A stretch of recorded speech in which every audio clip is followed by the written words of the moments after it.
Welcome everyone. Before I begin, I'd just like to acknowledge the traditional owners of the land on which I'm speaking. I pay my respects to the elders, past and present, and the Aboriginal elders of other communities who may be viewing today.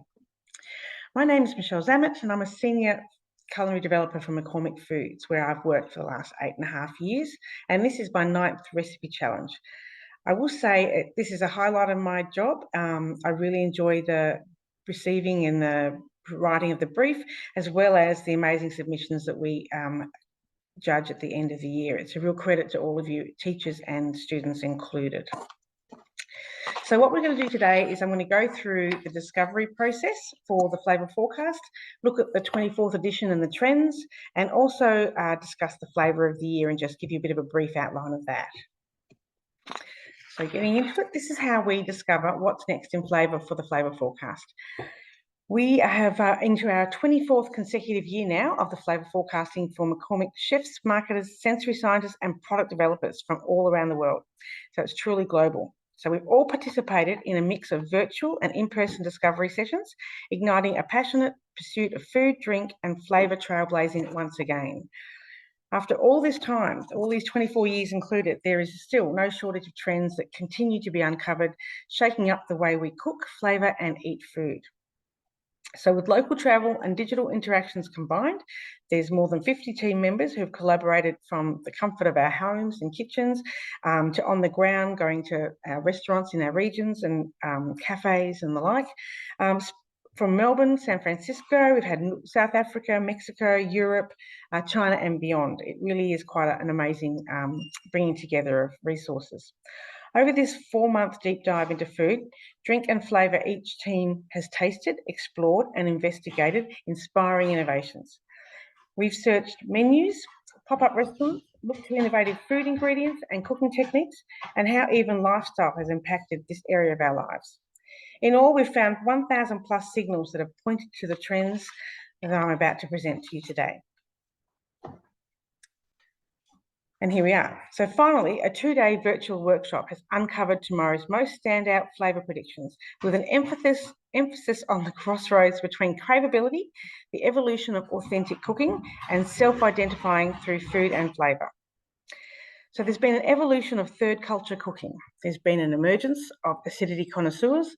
There's been increased popularity of layered foods and flavours, and we've seen a self-expression through individualised indulgence. Too many eyes there. Now, this year's exciting trends are an answer to the cravings that have been observed by all of us, all 50 participants around the world, including an intentional approach to the new age fusion through regional traditional cooking in Thoughtfully Borrowed, the layers of flavour and craveability that are brought to food and drink through acidic agents like sour power, and the thoughtful personalisation of indulgence today with Indulgence Redefined. So I think you can see that the result, which is the creation of this flavour forecast 24th edition, and our second McCormick flavour of the year, which is, as noted there, tamarind, is quite an exciting prospect for us going forward. We saw great success with our first flavour of the year last year, which was Viet Cajun, and we're so excited to build on that curiosity and excitement with these flavours. So moving on, here is our sour power trend. So we love a play on words in flavour forecast. So pucker up buttercup, as we were all saying. Sour has stepped into the spotlight. It's revolutionising kitchens and menus, and with layer upon layer of flavour, bringing balance to richer dishes and brightness to crisp ceviches. So next level sour is taking a jump off from the lemon and balsamic acidities and diving into the deep end with standout flavours and ingredients like tiger de leche, which is tiger's milk marinade, which I'm sure as you go through your research, you'll come across.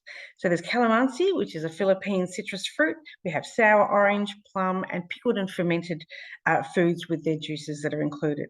So whether we're discovering refreshing sour notes cutting through fat in a Sinigag fried chicken wing, or a coconut vinegar simple syrup, which is delicious poured over a lemonade sorbet, they're all here to be celebrated. Now, balance is a word that we use a lot in our industry, especially when we're developing recipes and the like. So it's a really valuable lesson for your students to learn in cooking. Acidity in food can smooth heat, it can help to round out sweetness as well, and it can bring a dish to life. It can really enliven a dish. If you consider a pad thai with a squeeze of lemon over the top, what that can do for it. So they're all important factors to consider when we're talking about sour power. And also, don't forget, our younger generation are really into sour. I mean, how many sour straps have we seen consumed in playgrounds and the like? So I think they have a real palate for sour, and I think this is one that they'll probably really enjoy having a bit of a go at. So here's a couple of examples of recipes. So there's a balance in this first recipe, the duck egg rolls and tamarind chipotle sauce. There's that balance in the filling and an additional sour hit with a dipping sauce, which combines a sweet, savoury and sour all together in those three components. There's a ceviche, which obviously is a cooking method where we are denaturing protein. So in effect, we are cooking, but without heat. So it's a great opportunity to include perhaps a little bit of science in the class. For those who are not familiar perhaps with the newest version of lessons in chemistry, it's a great chance there to explain how that works. And then lastly, we have that example explain the limeade sherbet with that delicious coconut vinegar syrup over the top, and that yin-yang of the tang with the sweetness included. So next we have our thoughtfully borrowed. Now, thoughtfully borrowed is driven by this unexpected synergy across cultures. So if you think there's been quite a few examples of Japanese and Italian food coming together and Filipino and Mexican food coming together, and it's referred to as a third culture cooking. So it's really breaking the mold to capture lived experiences through new genres of flavour from around the world. It's something that chefs that have got a really strong heritage in one particular area are now really embracing and using all of their lived experiences in their food and their food recipes and the fusion that they're using. So it's in the term fusion, we've really moved on from that. It's very 2000. This is a new definition of authenticity that encompasses background heritage and experiences. We see a reinvention of regional traditional cooking, and these conscious cultural combinations pay homage and respect to those roots and backgrounds that we all have experienced, and they're creating a celebration of flavour, experience and cuisine. So this is a great opportunity for students to explore their origins and the cuisines and ingredients that really mean something to them and their families. So this is just a little bit more of explanation on thoughtfully borrowed. So when we think of thoughtfully borrowed, fusion is something that we would say is more artistic than authentic. It's rooted in flavourful combinations, and the cuisines of choice may be picked at random. Whereas thoughtfully borrowed, there are pairings that have context and true intention. It's rooted in a real authenticity and respect for ingredients and for cuisines and for techniques of that cuisine. And the combinations are not random based. They're really based on, individual lived experiences and influences. So it's about combining the elements of flavours and ingredients and the techniques from, say, two distinct cultures and bringing them together to create food and drink. So examples here. It really is an experimentation across familiar platforms. So the recipe for thoughtfully borrowed would start with a dash of something that is particularly unique to that person, so your background and your influences, and then it's combined with ingredients or techniques that have inspired you, perhaps, that is a culture that you just have a fascination with, maybe.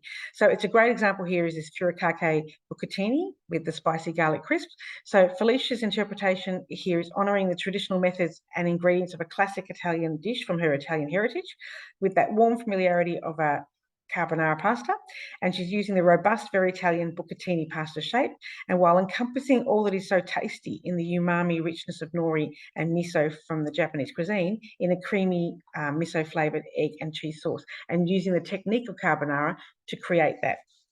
So the finishing, she's finished the dish off with a Japanese version of a panna grattata, which is, like, in this case, a Japanese furikake. So this was a really big hit this year, and it just really, I think, executes that idea very well. Now, our next trend is indulgence redefined. So this is a source of pleasure. It's the ritual and community indulgence is something to take seriously and personally. It's bold, exciting, nuanced flavours, can come in all shapes and forms and are craveable all the same. With the reimagination of indulgence today, it's all about the individual, from the time of the day that they enjoy it, to the season, to the sensory input, and to its link to the emotions and the memories. So these lived experiences all impact the flavours that we crave, whether it's a crisp, light salad, because we love the lightness and freshness of that, to something that's really over the top in a breakfast sandwich, perhaps. It's all about how we, as individuals, treat ourselves, the flavours, the textures and ingredients, and ultimately it's what makes us happy. That's what an indulgence is. Now, nostalgic, it's what's old is new again. The restaurants around are reintroducing childhood favourites. We have dishes like strawberry pretzel hand pies that could be an interpretation of a favourite school canteen item, perhaps, with flavours that still trigger that excitement. It's the answer to craving for simpler times, but in a more modern way.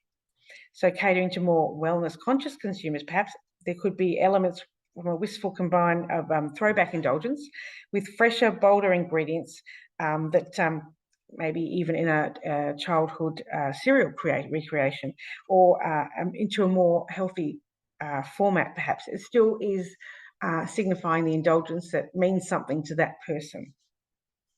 And sticking with cereals, another consideration perhaps is turning a bowl of cereal into a beverage. So you still get that lovely taste that you would have in a cereal that reminds you of that time, but it's in a different format.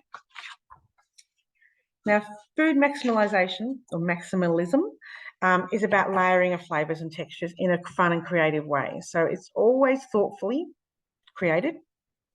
We can experience flavour to the max.